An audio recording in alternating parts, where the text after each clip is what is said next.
There's someone in every room. There's someone who holds the real power.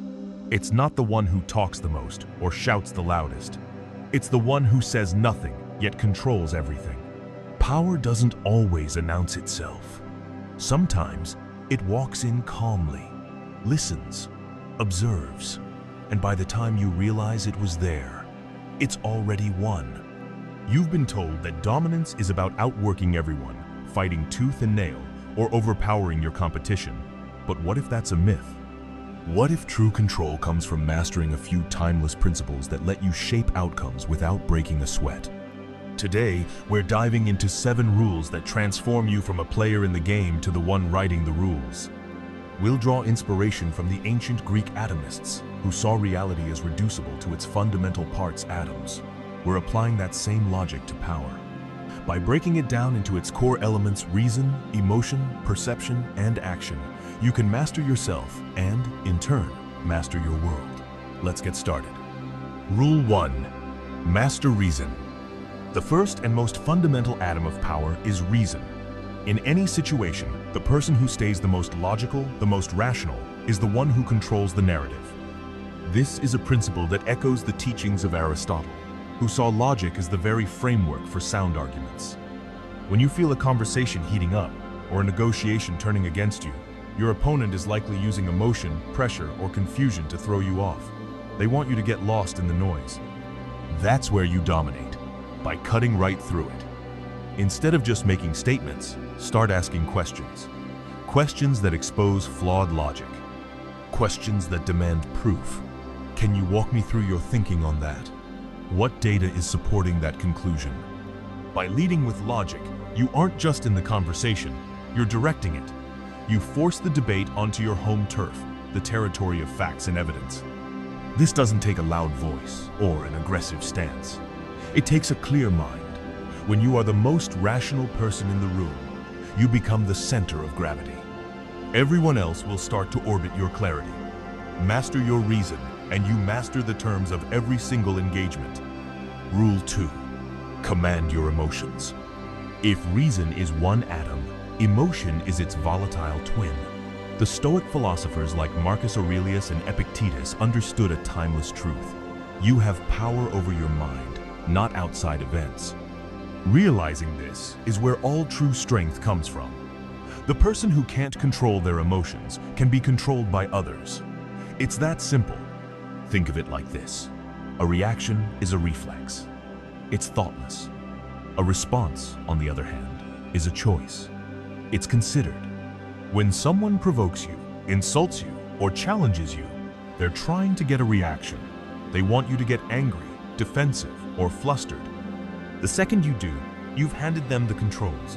You've shown them exactly where your strings are, and you can bet they'll pull them. Commanding your emotions means creating a tiny space between a trigger and your action. In that space, you find your power. It's the pause you take before answering a loaded question. It's the deep breath you take when you feel your anger rising. The calmest person in the room is almost always the most powerful one.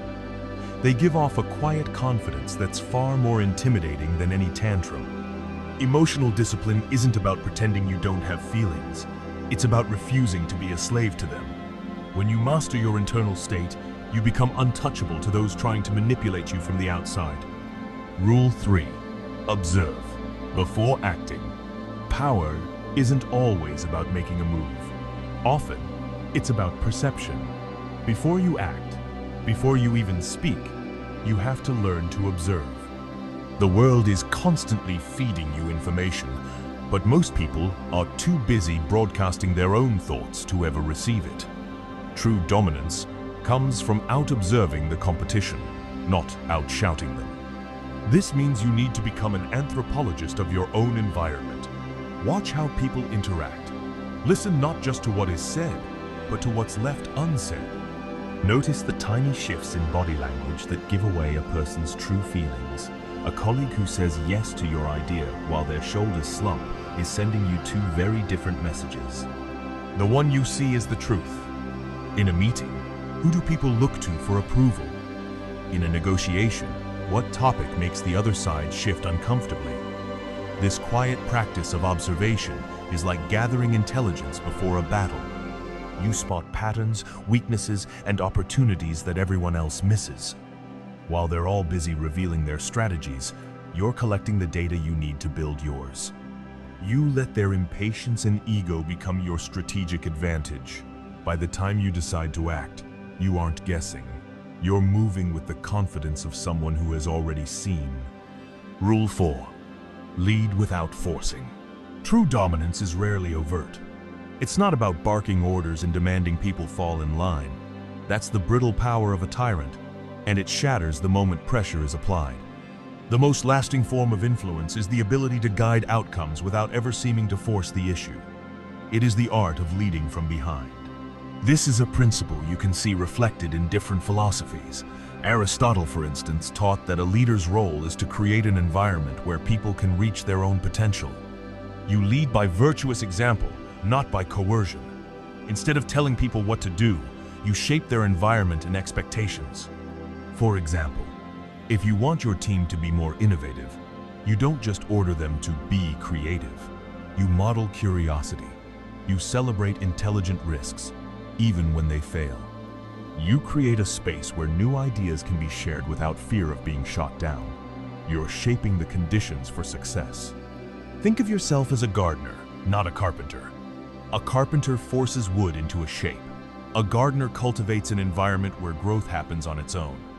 You can't force a plant to grow, but you can give it the right soil, sunlight, and water. Leading this way means you build alliances quietly, you offer suggestions instead of orders, and you often make others feel like the best ideas were theirs all along.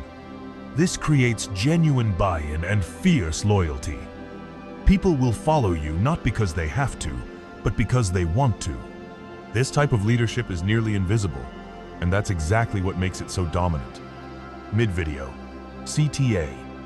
If these rules are hitting home for you, and you want to keep learning how to build this kind of unshakable inner strength, take a second to subscribe to the channel. We go deep on these ideas every week, and I'd love for you to be part of the journey. Rule 5. Win slowly, win forever. Our culture is obsessed with speed, quick wins, overnight success. But it's a mirage. Anything built fast can fall apart just as fast. The 5th rule of total dominance is to embrace strategic patience. Aggression might win you a battle, but patience wins the war.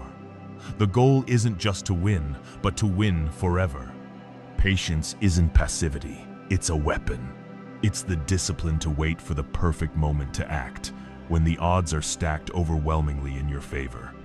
While your competitors are burning through energy on impulsive moves, you're conserving yours. While they're making mistakes out of haste, you're learning from them. Patience lets you see the long game. It gives you the time to build a rock-solid foundation, whether that's developing deep expertise in your field or forming genuine, lasting alliances. Look at the story of Blockbuster. They were impatient, focused on maximizing short-term profits from late fees instead of adapting to the future. Their impatience blinded them. Netflix, on the other hand, played the long game. They were willing to lose money for years, patiently building a new model they knew would eventually take over the entire industry. Their victory was slow, and now it's absolute. Strategic patience means you understand that some problems are best solved with time. You let everyone else exhaust themselves in the sprint while you prepare for the marathon. You don't just want to win the next move. You want to win the entire game. Rule 6. Hide to win. In a world obsessed with being seen, with likes, and with personal brands, one of the most powerful moves you can make is to become invisible. Sometimes, your greatest strength lies not in what you show the world, but in what you keep protected.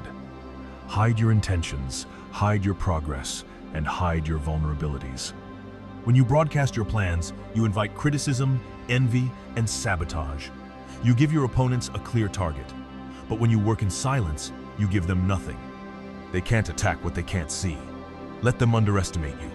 Let them think you're standing still. Their ignorance is your greatest shield. This isn't about being secretive just for the sake of it. It's about strategic concealment. It's about protecting a goal from the premature judgment of others. It's developing a project in private, until it's so strong it can't be stopped. It's holding back your best argument in a debate until the one moment it will have the most impact. The Stoics championed the idea of an inner citadel, a term often used today to describe their concept of a mental fortress shielded from the outside world. Your plans and your progress are part of that fortress. Don't expose them to needless attacks. Move like a submarine, silent, deep, and unseen. When you finally surface, it should be to reveal a victory that's already been won. Rule 7. Dominate yourself first. We've arrived at the final and most critical rule. This is the atom upon which all other forms of dominance are built. Before you can ever hope to command armies, influence outcomes, or master your environment, you must first achieve total dominance over yourself. Every single external victory begins as an internal one. Every rule we've talked about, mastering reason, commanding emotions, observing, leading with influence, being patient, and hiding to win, they're all just different facets of self-mastery. You can't be rational with the world if you're a slave to your own biases. You can't stay calm under pressure if you haven't tamed your own temper. This is the hardest work there is. It means creating rituals of relentless self-reflection. It means looking honestly at your own ego, your impulses, and your fears, and then systematically conquering them. This might be through journaling, like Marcus Aurelius did, to analyze your thoughts and actions without judgment. It could be meditation, to cultivate inner silence. It could be physical discipline to train your mind to push right through discomfort. This is the ultimate source of power. When you have no internal weaknesses for others to exploit, you become invincible. When you have conquered yourself, the outside world has very little power over you. Dominating yourself isn't just a step on the path to power. It is the path. It is the beginning, the middle, and the end of the journey. Conclusion. Okay, so there you have it. The 7 rules for total dominance. Master your reason. Command your emotions. Observe before acting. Lead without forcing. Win slowly. Win forever. Hide to win. And above all, dominate yourself first. These aren't just tactics. They're a philosophy. A way of moving through the world with intention, clarity, and unshakable strength. The feeling of powerlessness you might have felt was based on the lie that the world is too complex to control. But now you know the truth. By breaking power down to its simplest atoms and mastering each one inside yourself, you shift from being a piece on the board to the hand that moves the pieces. You don't have to fight against overwhelming forces. You become the force. Now, I want to hear from you. Which of these 7 rules resonated with you the most, and which one are you going to start putting into practice today? Drop a comment below, and let's start the conversation.